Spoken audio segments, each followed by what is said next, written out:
I should have answered differently. Not because the answer was wrong, and not because it caused any visible reaction. Nothing shifted when I spoke. No one corrected me. No one questioned what I said. From the outside, the moment passed cleanly. That was what made it stay. The answer came out easily, almost automatically. It was familiar, safe, the kind of response that fits without effort. I didn't hesitate. I didn't pause long enough to reconsider. The words arrived on time, exactly when they were expected, and that was the problem. At the time, it felt efficient. The conversation kept moving. No one had to wait. The room stayed balanced. The rhythm didn't break. Everything continued as it should. I told myself that was the point. That answering smoothly was better than answering honestly. That clarity mattered more than precision. The moment didn't ask for depth. It asked for continuation, so I gave it that. I answered the way I always did. Later, that answer stayed with me. Not loudly, not urgently. It didn't replay itself immediately. It surfaced quietly. After the moment had already passed, I remembered the question first. The way it had been asked. Casual, almost unimportant. No weight attached to it. No warning that it mattered. That's how most important questions arrive. They don't announce themselves. They blend into ordinary conversation, disguised as something routine. I had recognized it, but not fully. I had understood the surface of it, not the space beneath, so I answered from habit. The answer was accurate.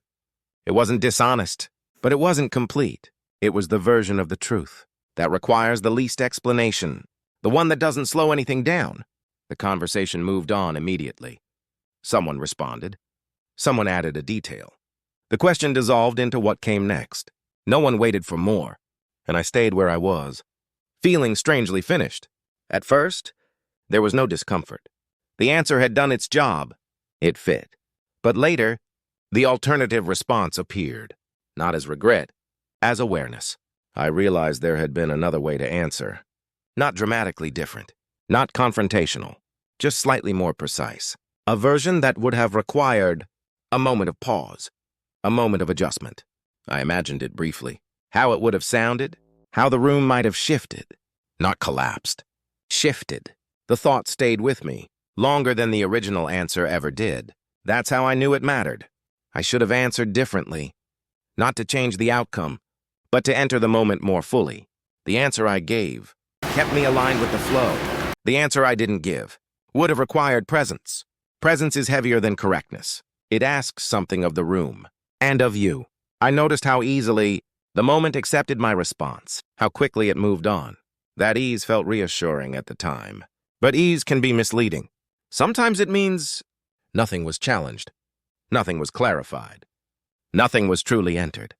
The question had passed through me. Without stopping, I began to replay it.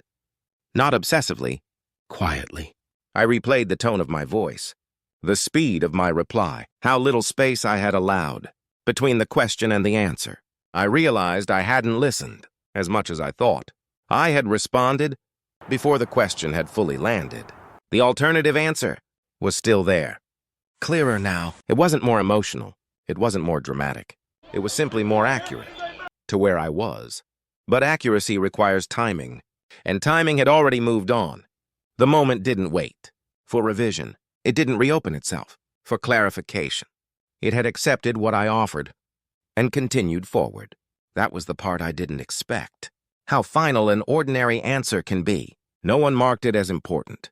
No one reacted strongly. And yet, it closed something. Not visibly. Internally, I should have answered differently. Not because the answer was wrong, but because it ended the moment too cleanly. There was nothing left to add. The conversation had already resolved itself. Speaking again would have felt unnecessary, like reopening something that had already settled. So I stayed quiet. The alternative answer lost its place, not its meaning, its timing. It belonged to a moment that no longer existed. I noticed how often that happens, how frequently we answer before we fully arrive, how easily we default to responses that keep things moving. It's efficient. It's polite. It keeps the surface smooth. But sometimes it leaves something untouched.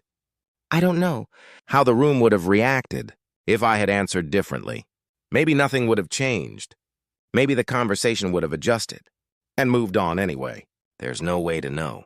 But the fact that the question stayed tells me something.